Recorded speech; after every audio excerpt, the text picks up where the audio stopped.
রাতে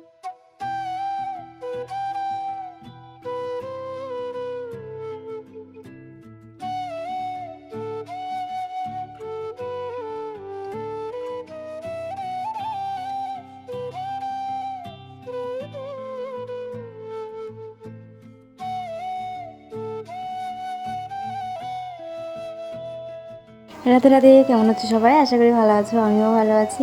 তো আমি মৌসুমি চলে এসেছি তোমাদের সামনে আমার আরেকটা দিন তো শেয়ার করার জন্য। তো আমার ভিডিওগুলো তোমাদের কেমন লাগে তোমরা অবশ্যই কমেন্টে জানাবে।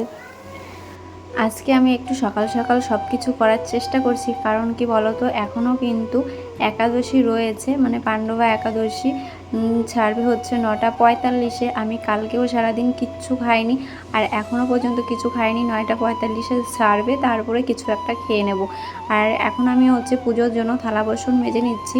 তো আজকে পুজোটা আমিই দেব, কারণ যেহেতু উপোস তো আমিই আছি, তাই না? তাই ভাবলাম যে আমিই পুজোটা দিয়ে দিই। আগের দিনও পুজোটা আমিই দিয়েছিলাম, আর আজকেও পুজোটা আমিই দিয়ে দেব। মা গেছে ওইদিকে দোকান খুলতে, আমি এদিকে পুজোর থালা বাসন মেজে নিচ্ছি। আর ফুলগুলো তোলা হয়ে গেছে, তুলে আমি ঘরে রেখে এসেছি। এসে তারপরে আমি পুজোর থালা বাসনগুলো মেজে নিচ্ছি।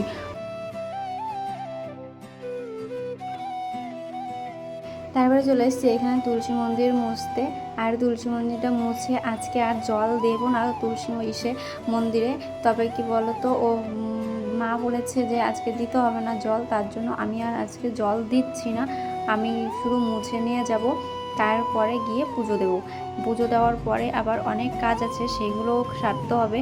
মানে কি বলো তো, ওই যে বললাম তোমাদেরকে যে আমি আজকে একাদশীর উপোস রয়েছি, তাই ভাবলাম যে একটু লুচি করিয়ে নিই আর একটু সিমই। তাহলে সেটাই এখন আমি আপাতত খেয়ে নেব, তারপরে রাত্রে গিয়ে ভাত খাবো। এখন আর কিছু খাবো না, শুধু এই লুচি আর সিমইটুকুনি খেয়ে নেব। এখন কিন্তু রান্না করছি তোমাদের দাদা ভাইয়ের জন্য, আর তোমাদের দাদা ভাই বেরিয়ে গেলে তারপরে রান্না করব আমার জন্য। কারণ তোমার দাদার ভাইয়ের একটা বেরোনোর একটা টাইম আছে, সেই টাইমের মধ্যে তোমাদের দাদা ভাইকে বেরোতে হবে। আর সেই টাইমের মধ্যে না বেরোলে তাহলে লেট হয়ে যাবে। আর আমি তারপরে আমার লুচি আর হচ্ছে সিমইটা করে নেব। তো তখন তোমাদের আবার দেখাবো। তো রান্নাটার পরেই আমি সব কিছু মুছে টুছে তারপরে আমি সিমই বানাতে আসব। আর কেন বলো তো, এইগুলো না মুছলে একটা এঁটো জিনিস থাকে, তার জন্য আমি সব কিছু মুছে নেব, মুছে তারপরে করব। সেটার আবার একটা ঝামেলা আছে, এত কিছু করার পরে ওই জিনিসটা করতে আবার ভীষণই কষ্ট। এই দেখো, এই যে আমি সিমই করতে চলে এসেছি। তো দিদিমাকে জিজ্ঞাসা করেছিলাম যে দিদিমা সিমই খাবে কি না। তো দিদিমা বলেছিল যে হ্যাঁ দিদিমা সিমই খাবে। তো দিদিমাকে এখান থেকে একটু সিমই দিয়ে দেবো, তো সবাইকেই দেবো। কারণ এতটা জিনিস মানে সিমই আমি খেতে পারবো না।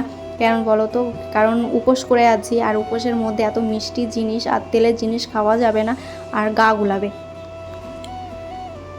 তারপরে দিদিমাকে দিয়ে তারপরে মা আবার ওষুধ খাইয়ে দেবে। আগে ওনার জন্য তুলে ঠান্ডা করতে দেব, কারণ উনি গরম জিনিসটা খেতে পারবে না। তারপরে এর মধ্যে আমি কটা কাজু বাদাম দিয়ে দিলাম। আর কিশমিশটা আমি খেতে পারি না, তার জন্য আর কিশমিশটা এর মধ্যে ব্যবহার করলাম না। এই দেখো, আমার কিন্তু প্রায় হয়ে গেছে সিমইটা হয়ে গেলেই আমি খেতে বসে যাব, কারণ এখন 10টা বাজতে গেল। তা আমি টাইমটা দেখে নিয়েছিলাম যে কতটা টাইম হয়েছে। তা দেখি প্রায় 10টা বাজতে গেল। আর সিমইটাও হয়ে গেলে আমি লুচিটাও বানিয়ে নেব। এর মধ্যে যখনই আমি লুচি বানাতে এসেছি, বাবা কিন্তু এখান থেকে তুলে বলছে আমি একটা খাই। আমি বলছি হ্যাঁ খাও, আমি শুধু তো একার জন্য বানাইনি, তোমাদের জন্য 2-1টা করে বানিয়েছি। তো চলো আমি এখন খেতে বসবো। আর ভীষণই খিদে পেয়েছে, যেহেতু কালকের থেকে না খাওয়া।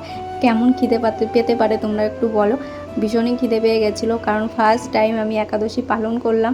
আগে কখনোই কিন্তু আমার একাদশী পালন হয়নি, এই যেই প্রথম। তো প্রথম পালন করলাম, ভীষণই ভালো লাগলো। তো পরে আবার চেষ্টা করব পালন করার।